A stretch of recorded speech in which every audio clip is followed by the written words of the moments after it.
Good morning, Unity of Springfield. This is James, and today I am going to be talking about the Kybalion, the Hermetic philosophy of ancient Egypt and Greece. And this is a really small book that I read several years ago, and it just recently came back into my awareness as I have been studying Unity history. And this book is actually tied to Unity history, and I'll get to that in a minute. But let's talk about what Hermetic Principle is, because this book is about Hermetic principles. So Hermeticism is known as a school of thought related to ancient Greek philosophy and ancient Egyptian philosophy based off of the teachings of Hermes Trismegistus. And Hermes Trismegistus, by the time his teachings reached Greece, had gained godlike stature. In fact, the name Trismegistus means godlike. And this was a man who lived in ancient Egypt and studied and taught alchemy. Not the kind of alchemy that we think of today, turning like metal into gold, but the type of alchemy of the mind, which is what the Hermetic principles within the Kybalion are all about. Hermes Trismegistus was known as the master of all masters, people who follow his teachings.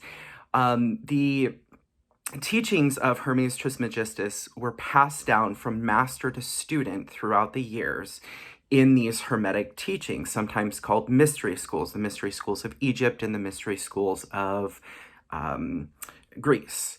And he is also known as the father of occultic wisdom and the father of the mystery schools. Now, not every mystery school teaches the Hermetic teachings, but there's good evidence to see that these teachings were passed down.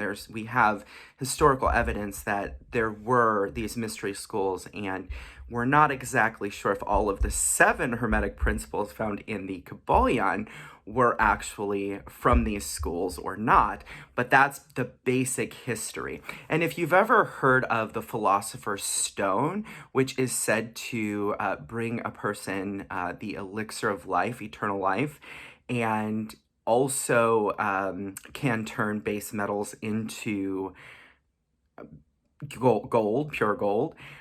This is actually believed to be an allegory of this man, Hermes Trismegistus, that this was just an allegory about his teachings. The main teaching of Hermeticism is mastery of mental focus, the ability to master mental focus to be able to manifest circumstances that are uplifting or that fulfill our desires. And there are several Hermetic books. The biggest issue with Hermetic teaching is that it was an oral tradition for a long time. So a lot of the books are fairly new, such as the Kybalion, which was written in 1908 or 1909. I apologize, I didn't write that part down. But I have a list of some of the books. The Hermetica, most Western writings about Kabbalah, Kabbalah, Corpus Hermeticum, the Emerald Tablets, and the Way of Hermes. All of those books are actually fairly new when we're thinking about ancient Egyptian and Greek history, but they're all based on these teachings that were orally passed down by Hermes Trismegistus within the Hermetic orders. And so what does that have to do with unity? Well, the author of the Kybalion states that it is the 3 initiates of one of these mystery schools. Well, throughout history, people have believed that this book was actually written by a man named William Walker Atkinson. And William Walker Atkinson was first published by a man named Charles Fillmore. In 1889, he published an article called A Mental Science Catechism in Fillmore's publication named Modern Thought. And Atkinson's a really interesting character. He published a lot of works under many pseudonyms, which is one of the reasons why people believe that this book was actually his, because the writing style, the content is very similar. Atkinson studied with and actually moved to be close to Emma Curtis Hopkins, which is a prominent New Thought figure. He studied things like mental science, new thought, yogic teachings.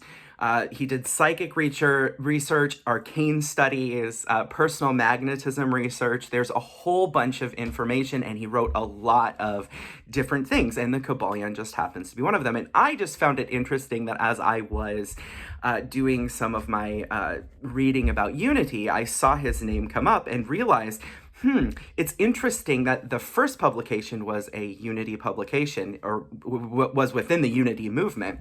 And it may be that the Kybalion wouldn't even be around without the Unity movement. And so let's get into the content of the Kybalion. I'll give you just the basics of the 7 principles. The first principle is the principle of mentalism. The second principle is the principle of correspondence. The third one, principle of vibration. Fourth one, principle of polarity. Fifth one is the principle of rhythm. The sixth one is the principle of cause and effect. And the seventh one is the principle of gender. And we'll take some time going into each one of those individually. So the first principle of the Kybalion that I want to talk about, the first Hermetic principle, is the principle of mentalism. And this principle is pretty basic. It just says that the mind and the universe are both mental. And what does that mean? Well, I know when I was growing up, if somebody used the word mental, they meant it was crazy. And it is true that sometimes this universe does seem crazy, but that's not what they're talking about in the Kybalion or in Hermeticism. What they're talking about is that we are an expression of the mind of God, that the universe itself dwells within the mind of God and is a thought in the mind of God. That is one thing that shows up multiple times within the Kybalion, is that we are a thought in the mind of God. And that through our own thoughts, our own thinking patterns, we can shape reality. Now, the one distinction that is made at the very beginning of the Kybalion is that the mind itself, the divine mind, or the universal mind, which in the Kybalion is called the All, is unchangeable.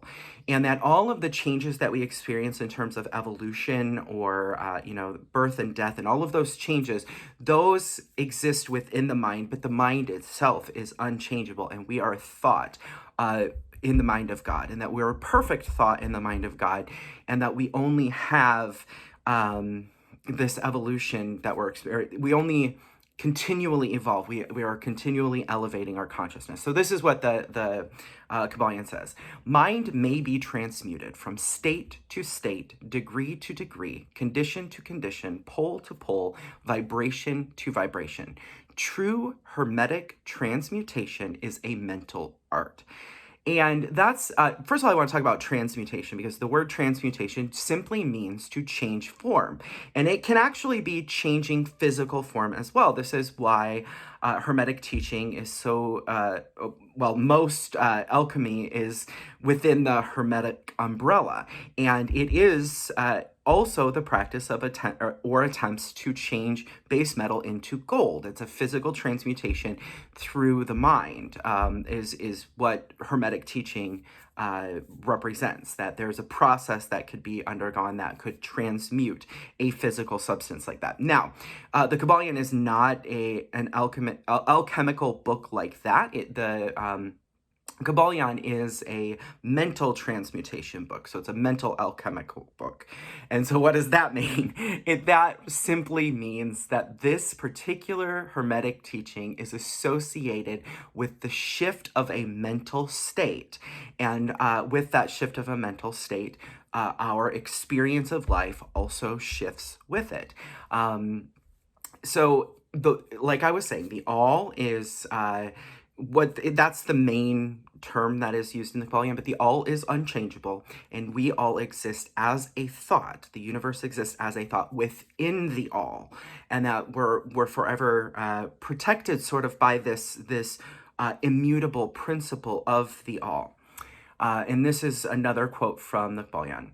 Under and back of the universe of time, space, and change is ever to be found the substantial reality, the fundamental truth. And that's what we in Unity would call God. We say that there's only one presence and one power in the universe and in our lives, God, the good, omnipotent.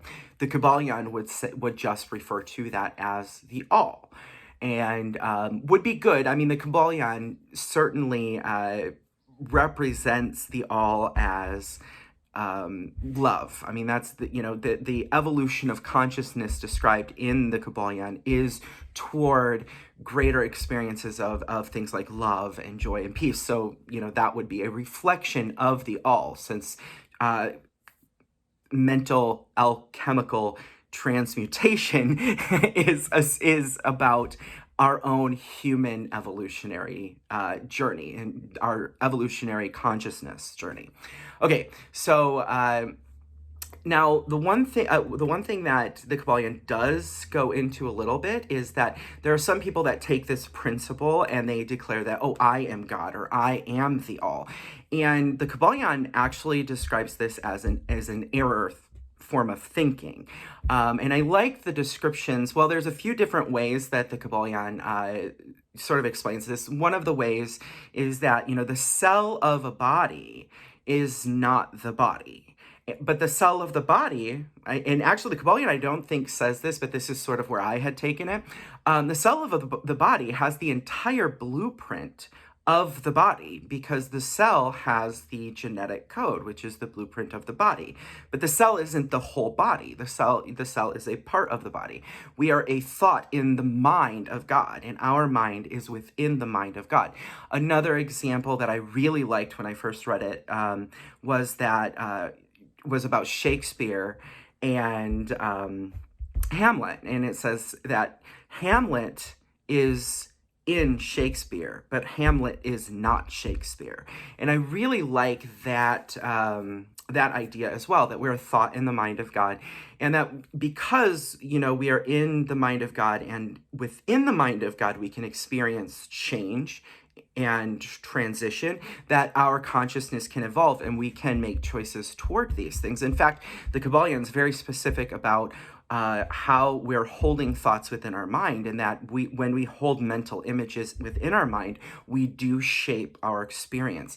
It goes so far as to say the universe is mental, held within the mind of the all, but then we are the reflection of that mind, which means that the images that we hold in mind they shape our universe, and the experience of our universe is based off of the thoughts that we are holding in our mind, because we are a reflection of that divine mind. Whew, that's a lot, but I hope that makes sense to some degree. And basically, the main takeaway from the first principle is that the universe is held within God. It doesn't exist outside of God. And the universe, or my apologies, the God permeates all that is within, which is a very basic Unity principle in how we teach, the principles as well. And that, our mind shapes our reality. Our mind shapes the world that we are experiencing. So that's the first principle, and then we'll move on to the second one. Principle of Correspondence, and you've probably heard of it before, maybe without even knowing that it is a Hermetic principle. Now, this principle is actually found in other places. In fact, even the Bible specifically talks about it in one way or another. But this principle is, simply put, it is as above, so below, as within, so without.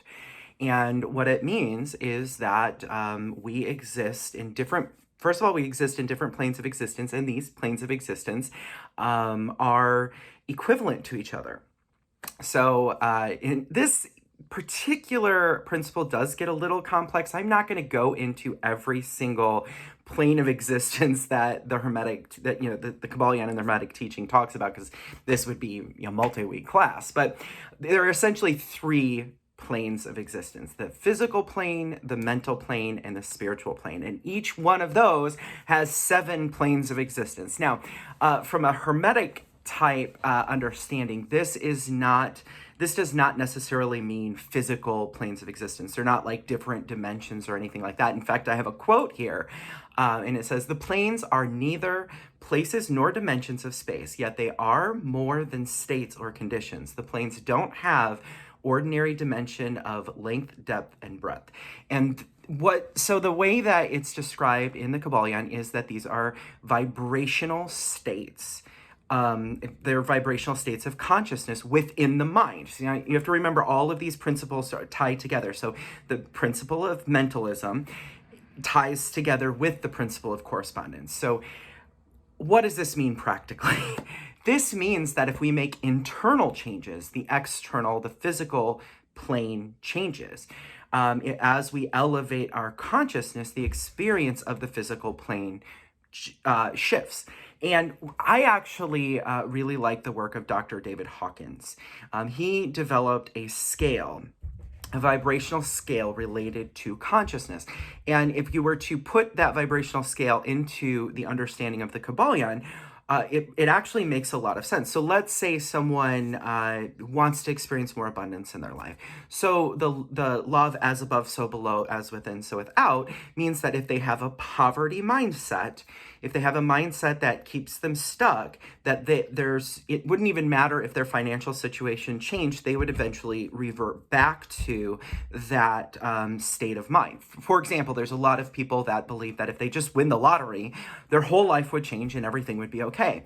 Yet, if we look at the statistics of people who win the lottery, they'll win the lottery and they'll go through that money very quickly. And a lot of them will even end up worse off than they were prior to winning the lottery. And it's because abundance is a state of consciousness, and this state of consciousness exists on these different planes of existence: physical, mental, and spiritual.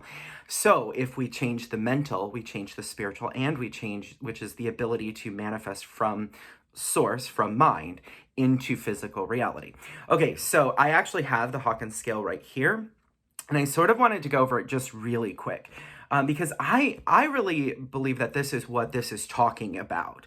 So let's use the example of abundance. If you feel shame, guilt, fear, that would desire, anger, pride, those would be aspects where there would be very little inactivity, or there would be too much of a struggle. There would be hyperactivity, according to Dr. Hawkins.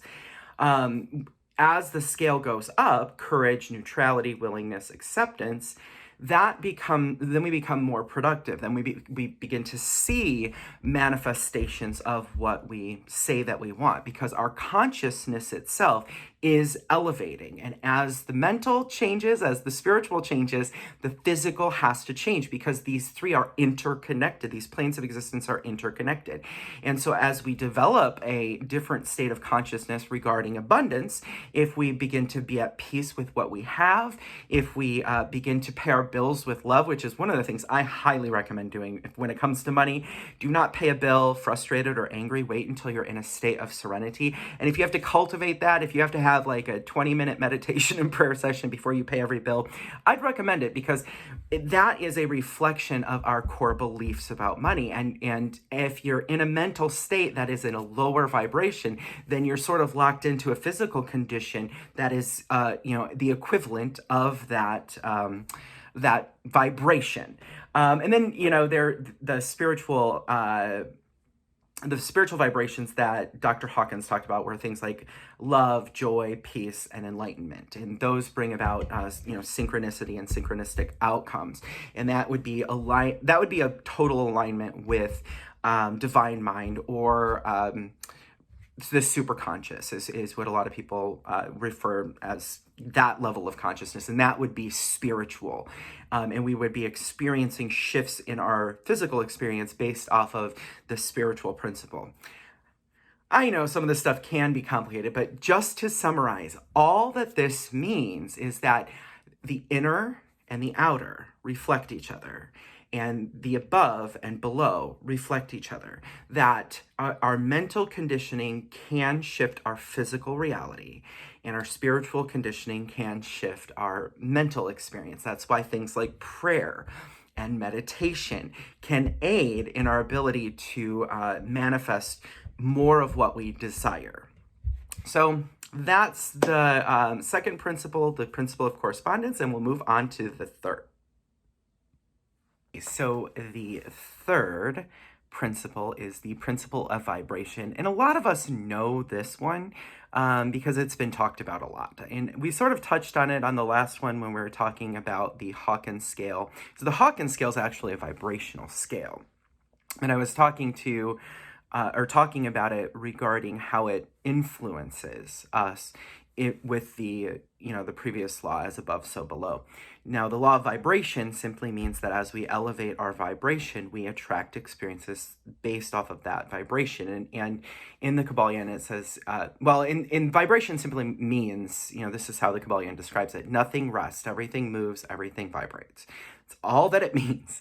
And, again, we talk about this, if we've talked about the law of attraction, and the Kybalion says, "He who understands the principle of vibration has grasped the scepter of power," meaning that if we're able to shift our vibration, even if we shift it a little bit, if we're able to shift our vibration, we're able to shift our reality. We're able to attract different experiences into our life. And that doesn't necessarily mean we have to move from, deep despair to joy. That's pretty impossible. Sometimes we have to go gradually into different vibrations, but we have to work through them. We have to, recognize where we're at. And one of the recommendations with the Kybalion is actually to take a little bit of time and just feel the feelings that we're having, because it does equate vibration with emotion. And just, begin to really, say, okay, this is what I'm feeling. And instead of trying to immediately shift the feelings that we're having, really experience those feelings, because as we're able to experience them more authentically, it is easier for us to shift them. For example, if we move from despair to anger to, as we move up on the scale, essentially, the more we're able to move up on the scale, the higher our vibration, the higher, or the better we'll be able to manifest based on our authentic and motivational desires. Not necessarily just the things that we want, but what is truly inside of us. We're all here for a reason. We all have a purpose that we came to this planet to serve. And it's not just to buy a new car every couple of years. I know that, a lot of people focus on just the physical, and that's fine. We do get the physical through things like the law of attraction, but I think that that's almost cheapening what is really going on when we talk about universal principles, whether it's Unity or Kybalion or Hermetic or whatever. I think the important thing to remember is that our main goal is to evolve our consciousness, and that our reality will certainly support that. In fact, our reality is always supporting it. That's what the law of vibration is all about. We're constantly attracting experiences based off of our thinking and feeling patterns. And so what the law of vibration in the Kybalion is talking about is being able to recognize where we're at. What are our thinking and feeling patterns? Do they reflect our present experiences? I think that's a big one as well to recognize.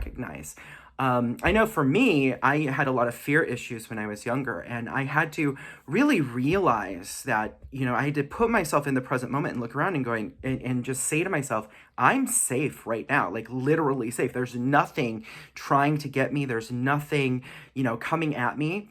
I'm totally safe. And that really allowed me to be able to shift my thinking patterns, just recognizing what was real, what is real, because a lot of our thinking and feeling patterns are just habitual. They're just habits that we've developed over the years. We may have learned them from a parent, or we may have learned them from a teacher, or, our peers. And we just keep going with those patterns. We could have learned them from the news on television. There's a reason why the news is constantly advertising for antidepressants. That, some of the patterns coming through the news are not a good reflection of actual reality. I'm not saying that bad things don't happen. What I am saying is that it's not all of our reality. And we have a news stream that is almost, if we allow it to be, could take over our entire life. And it isn't a reflection of our present circumstance, our present, it's good to know what's going on, but it's, the news is not a reflection of our individual life experience and our personal universe that we're creating. And so shifting vibration is what the principle of vibration is all about in the Kybalion. And it's just about being able to elevate our moods, our, mindset, and so that we can attract, through the law of attraction, experiences that better reflect our deeper desires. The fourth principle is the principle of polarity, and it is actually one of my favorite principles. When I first read this book, it was the first time I even really thought about this in such a way, and it is my favorite because it has helped me resolve things like contradictions or paradoxes within my mind, which can, kind of make us crazy if we don't, resolve those things. And so I really appreciated this particular principle when I first encountered it. And so I'll read about the principle from the Kybalion. Everything is dual, everything has poles, everything has a pair of opposites. Like and unlike are the same. Opposites are identical in nature, but different in degree. Extremes meet, all truths are but half-truths, all paradoxes may be reconciled. So what does that mean in a practical sense? Well, if you think about it, all that this is saying is that, we tend to think of the world in polarized viewpoints. We see hot and cold as different things, but the Kybalion would say, well, no, they're not different things. They are just representations of temperature. Love and hate, we tend to see those things as different things. The reality of it is that those are just representations of how much we care. And in fact, the people that, I have not experienced a lot of, I haven't hated a lot of people, so I don't really understand the concept that much, but I know people who do, particularly politically, because politics is very polarized. And hate is just investing our emotional energy. It's just investing our emotional energy into a lower frequency than love. That's all that it is, but it exists on the same pole. It's all about caring. How much do we care about a particular individual or about a particular,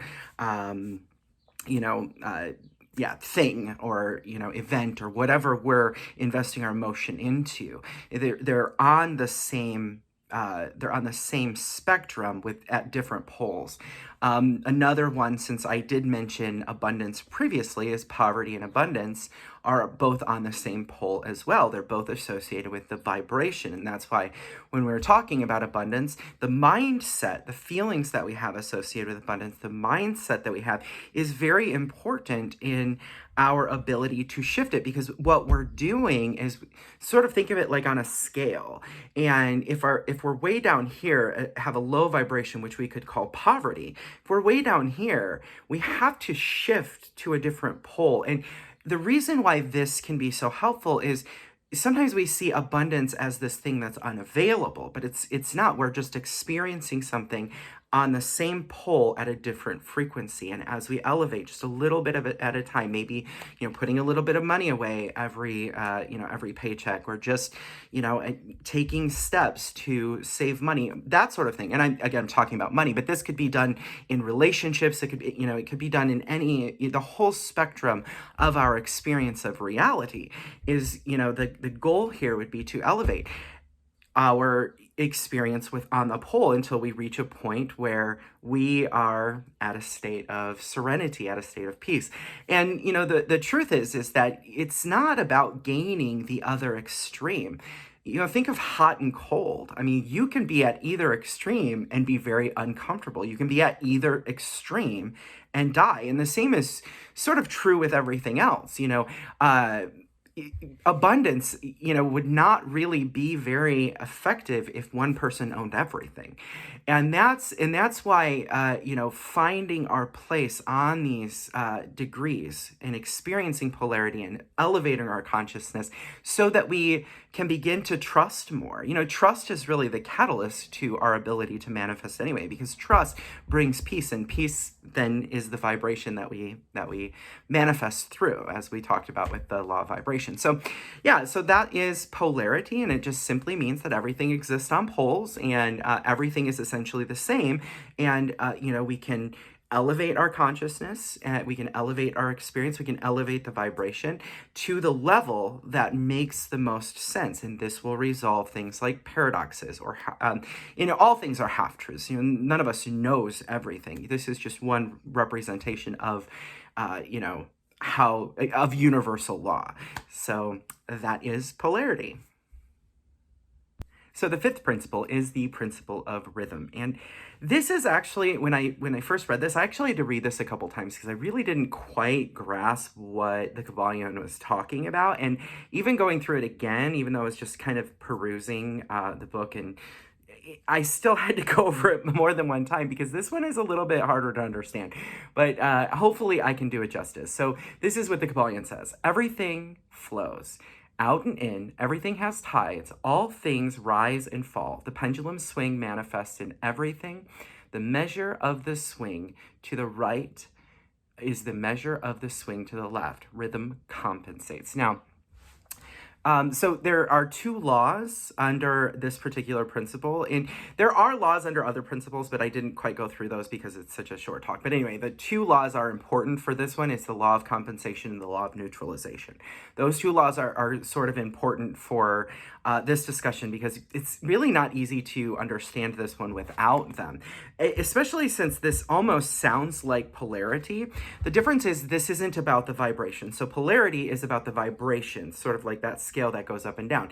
This is about the shift of vibration, and if there's a shift too quickly, we go back and forth. Think about politics and how the political pendulum keeps going back and forth because we are so polarized in terms of our political views. I mean, we literally only have two prominent parties in the United States. And so that pendulum keeps swinging back and forth and back and forth. Now, the good news is with that example is that there is the law of neutralization.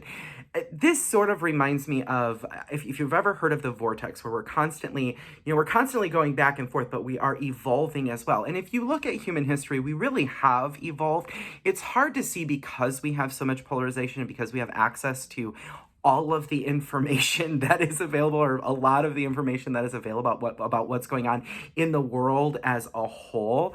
It seems as though things are getting worse sometimes, but that's really not true. If you think about, if we lived 100 years ago, we would be completely unaware of many of the things that are going on. Now, there's benefits to knowing what's going on because we can make effective changes in our world that, racial justice, we can make changes for LGBTQI people. We have evolved. Even with this pendulum swinging, we have evolved. And that's really why a lot of people have difficulty with the Bible nowadays, is because people view it with a different consciousness. Consciousness has evolved, and that is because of this particular law, the law of rhythm, that there is a flow, a natural ebb and flow to life, but this ebb and flow leads us to greater and greater elevation of consciousness. So when we look at certain passages of the Bible, we see violence or something, it doesn't really make sense to our modern mind because our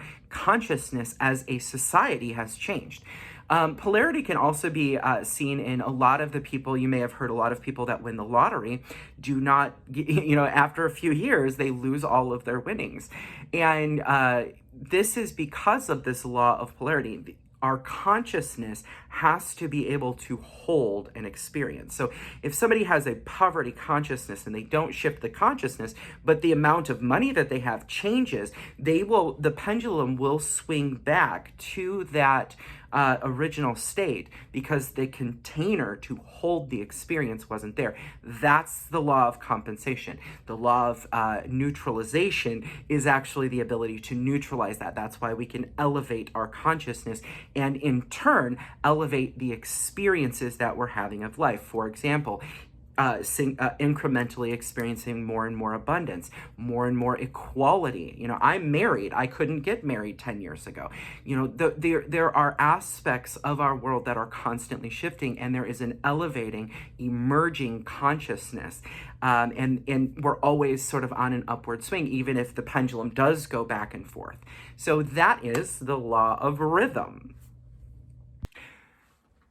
So the last one was a principle, not a law. I mean, I guess they're pretty much essentially the same thing. But anyway, principle number 6 is the principle of cause and effect. And so this is what the Kybalion says about cause and effect. Every cause has its effect, and every effect has its cause. Everything happens according to law. Chance is but a name for law not recognized. There are many planes of causation, but nothing escapes the law. And so this simply means that everything that we experience, everything that happens in the universe happens as a result of a cause. And then we are essentially experiencing the effect of the cause. And, the first thing that comes to mind is, well, is there anything like free will? Well, let's go into the law a little bit. First of all, it says that everything, everything that is seemingly chance is just us not having enough information to predict the outcome. For example, if you roll a die or you flip a penny, if we were to understand fully, if we could perceive the cause of how a person moved their finger or where the dice, how they threw the dice, at what angle, we would be able to predict the effect.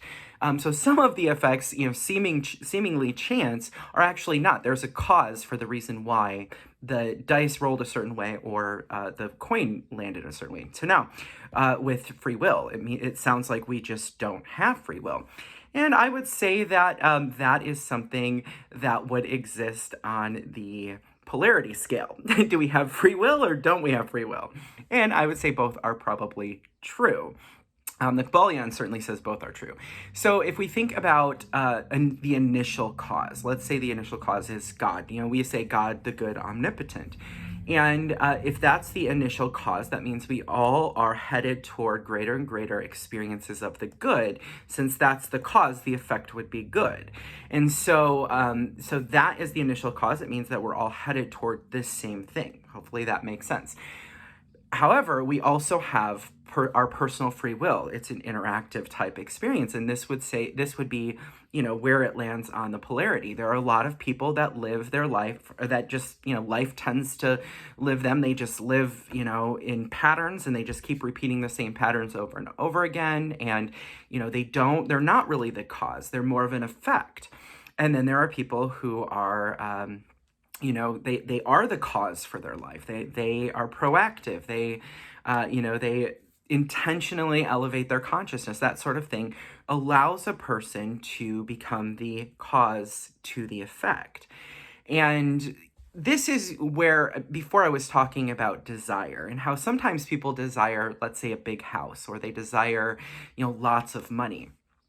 And I think one of the things that's really important is to really recognize what are our most authentic desires, because sometimes I believe that people don't even realize what their actual desires are. They're going after something, not realizing that's not what they want. And there are people that achieve what they think they want, and then they're not happy after they get it. And it's because at some point in time, it is very likely that someone with a more powerful will sort of influenced their desire, influenced their, they assume that this is their desire, but maybe their desire is just to feel more stable and secure in life. Maybe their desire is to help other people. Yet it's because they were influenced by something, they don't recognize their actual desire, so they're going after something that really won't bring any substantial fulfillment anyway. And so, and I mean, our parents bring about tremendous fears and limitations about life, or they can bring about joys and success in life as well. We certainly do tend to model, to some degree, our upbringing, our teachers. What does society say? Society has a very strong will over, out what we think we want. The media and commercials and all of that show us, hey, this is what it means to live a happy life. Well, is it what it means for me to live a happy life? Because it may not. And it might actually be the thing. Who knows? But getting in touch, centering ourselves using practices like mindfulness, meditation, those types of practices actually are actually the most effective tool in proactively engaging in this particular law of cause and effect. Okay, so we've reached number 7, which is the principle of gender, and I'll just go ahead and read what the Kybalion says about it. Gender is in everything. Everything has its masculine and feminine traits, but nothing escapes it. Now, this has nothing to do with gender expression. It doesn't have anything to do with sex or sexuality or anything like that. It's more about the principles, because it specifically says that gender is experienced on all planes. And gender is very similar to cause and effect. It's a little different. A cause and effect is just a principle about, recognizing where our desires at. Now, the principle of gender is about impregnating the subconscious mind to be able to manifest. So that would be the masculine principle, impregnation, and then the manifestation from the subconscious mind, the subconscious being the feminine, the mind being the masculine. The manifestation would then be the result of masculine and feminine energies combined to create a reality. So like another example would be, the mind. This principle actually brings us back around to the first principle that everything is mental. The mind, or the all, impregnates nature, the natural realm, and the manifested universe is the result of that. And that's the principle of masculine and feminine. It's not really about gender or anything like that. So yeah, and it just indicates that we all have masculine and feminine within us. And it really is, for this particular principle, it really is about how we are impregnating our subconscious mind, because from our subconscious mind, all of our experiences are manifest or made manifest. And so this is more about the act of will and how we're participating in our ability to manifest our experiences. It's about the elevation of our vibration. And so let's use an example of an affirmation. Let's say we say an affirmation multiple times a day. But if we say it without any kind of feeling, we're not really having that energetic influence on it. We're not really utilizing that masculine principle and impregnating, again, the subconscious mind. And so with this principle, it would mean that we make sure that our emotions are lined up with it. It's about paying attention to, if we say affirmations in the morning, well, what are we thinking the rest of the day? Because that's important. This is also about recognizing what we're allowing into our consciousness as well. Are we letting in certain kinds of music that aren't conducive to what we say we want in life? Are we allowing media or movies or television or books or whatever? Because all of those will end up being, being an influence on our subconscious mind. And then we will manifest our experiences based on that. So that's the principle of gender. And so, that's all of the Hermetic principles from the Kybalion. I hope you found this useful and helpful, and I will see you soon. Bye.